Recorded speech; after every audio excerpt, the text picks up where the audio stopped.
Hello everyone, my name is પ્રતીક. હવે આપણે આ વિડીયોમાં નિફ્ટીનું એનાલિસિસ કરીશું. 7 ઓગસ્ટના દિવસે મેં નિફ્ટીનો વિડીયો બનાવ્યો હતો.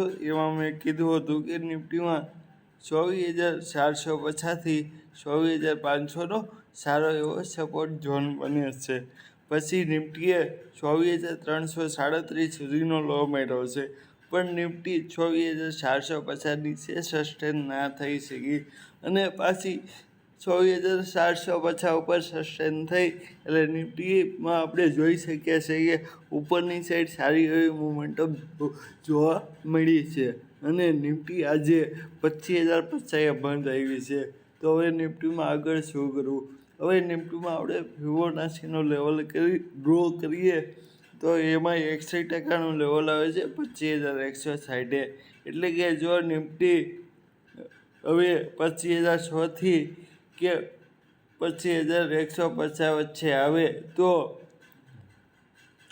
25,160નો સ્ટોપ લોસ રાખીને આપણે નિફ્ટીને સેલ કરી શકીએ છીએ. અને જો 25,160 ઉપર સસ્ટેન થાય તો નિફ્ટીમાં બાય બને છે. એટલે કે જો હવે નિફ્ટી 25,160 નીચે બિયરિશ અને 25,160 ઉપર બુલિશ રહેશે.